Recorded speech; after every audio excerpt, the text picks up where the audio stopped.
Back on board, GreensboroSports.com with Bruce Mitchell, Pro Wrestling Torch. Got some wrestling to talk about again. It's been about 3 weeks, maybe a month since we last talked. Thought we'd look back at Bobby the Brain Heenan, talk about his death. And was he the greatest manager of wrestling of all time, do you think? I think so. I mean, I think that he made a lot of money with Hulk Hogan. You got to figure he's the #1 rival of Hulk Hogan, that he was the key guy in the AWA when it was one of the biggest promotions in the world, and then he managed pretty much every big villain in the WWE during the Hulkamania years. Was it pretty good? I guess it was the fact he was able to manage so many different guys and do so well. Some managers are known kind of thought of as being with one certain tag team or one certain wrestler, but he worked with so many different people and did great with all those wrestlers he worked with. And he did, and of course the standout was Nick Bockley in the AWA. And that was back in his early day, right? Well, pretty early, yeah. But that was in his prime. I'd say that was the best Bobby Heenan was Bobby Heenan and Nick Bockwinkel. He was very good with a lot of stuff. And then, you know, he really succeeded as a commentator. A lot of people look back at Gorilla Monsoon and the two of them on Primetime Wrestling. So he really kind of became that beloved, you know, crazy uncle. Had a good sense of humor too. Kind of a sarcastic, kind of a dry sense of humor, but really he knew how to get those little zingers in there. Oh, he was one of the funniest people that ever was in wrestling, and people that knew him said that he was just like that everywhere he went. So. Well, he looked rough at the end, though, didn't he? He looked rough at the end. Well, I get that's part of it. Throat cancer, yeah. You know, he was a tough bastard. I mean, tough old guy, but he was so small at the end.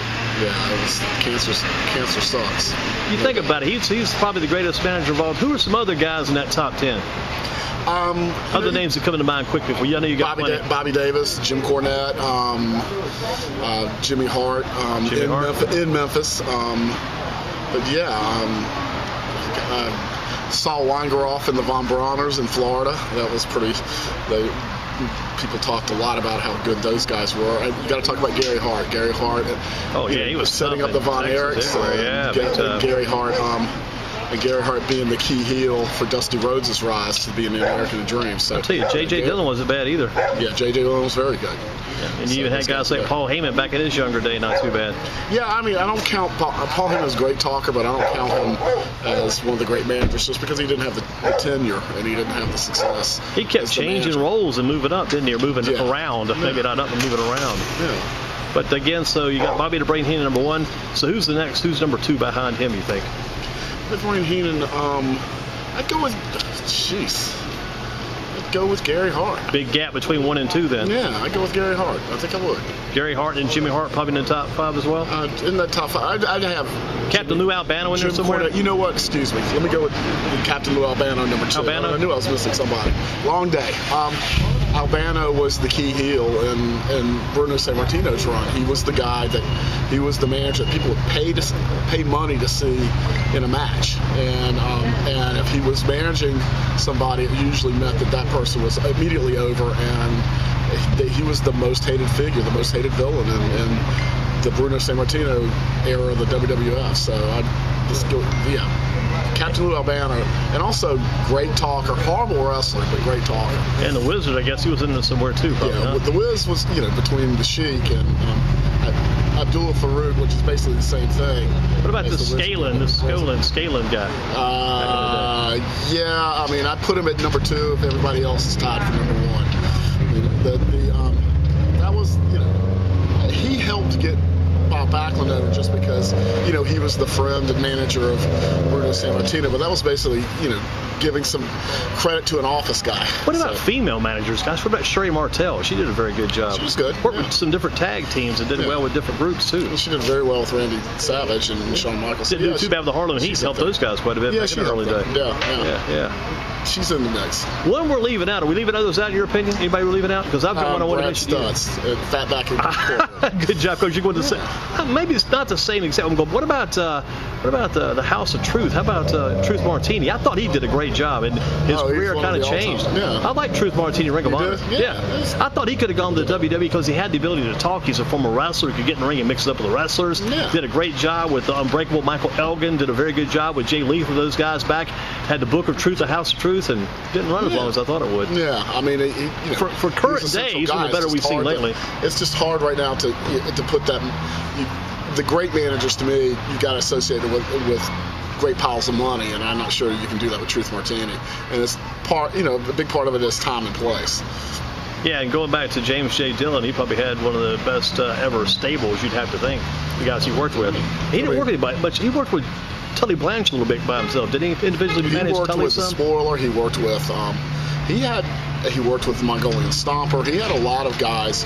You know, he had that stable with Ron Bass, the key guy against Dusty Rhodes in Florida before he started managing the Four Horsemen. And of course, who could forget his Porter Wagner outfit managing the real Nature Boy Buddy Landell? Wow. So yeah, some good times. JJ. I mean, yeah, JJ's great. JJ, you watch him. He did a lot of subtle stuff. He did a lot of really. In his interviews, he could really paint a picture in his promos. So managers of this day and time, almost extinct, but not quite extinct. Not too many left, right? Paul Heyman.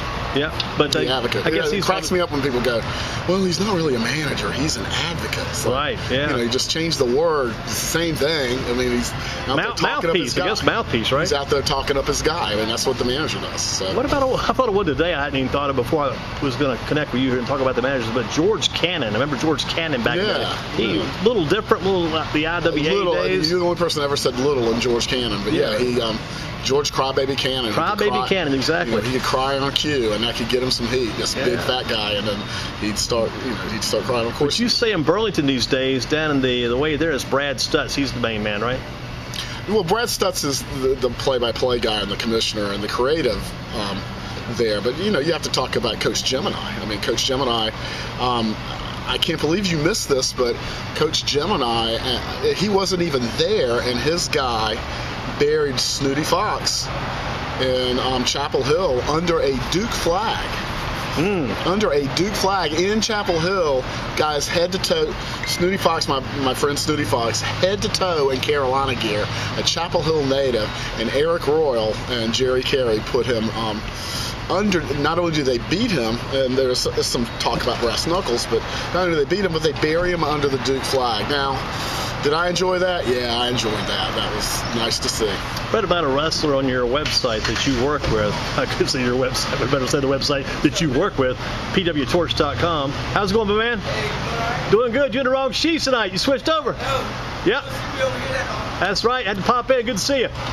But how about on your site, I read about the Progressive Liberal. I wanted to remember to mention before we go too much. Up in West Virginia, he's got that angle where he comes in and kind of is down on the West Virginia fans. He uses that liberal approach. I think it's pretty neat. I hadn't seen that before. Kind of a different approach. Matt Taibbi, who you see everywhere on all the political shows, and for my money, the best political columnist there is, wrote a nice little column the other day for Rolling Stone about him. Yeah, I mean, it's go out there and kind of parrot some of the Hillary Clinton verbiage, and certain areas of the country, lots of areas of the country, that'll get people pissed off.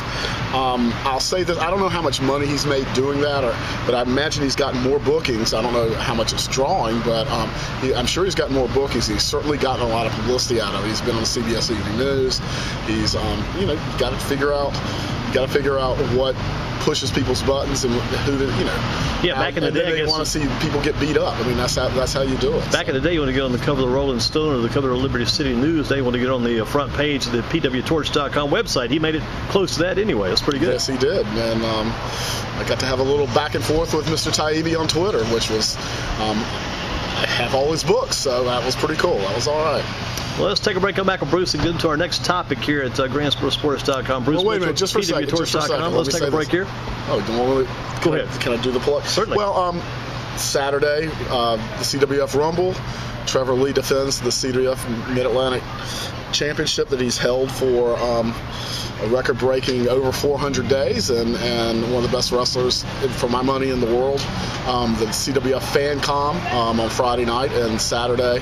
So ought to be quite the deal. I think we might have Trevor Lee's with a tear in your eye moment, because he's going to have to, if he's going to defend that title, he's going to have to, if he's going to keep it, he's going to have to last probably 60 minutes in that ring. And so That's a show. We got to get here's Andy a good Durham one. up there. We Here's can get Andy Durham up That's a good lead into your game because it doesn't take the break quite yet. This is going to take a long to download this current session. We'll get it done. But it's about the Rumble. They had the Ring of Honor Rumble the other night, and who comes back but Glacier? That was crazy. Yeah, Glacier's a good guy. That was wild stuff to see him come back. Yeah, he's a high school teacher now. Yeah, he's a good guy. I like Glacier. Glacier came back, and last week on Ring of Honor, we saw the in-ring visit by Tommy Dreamer.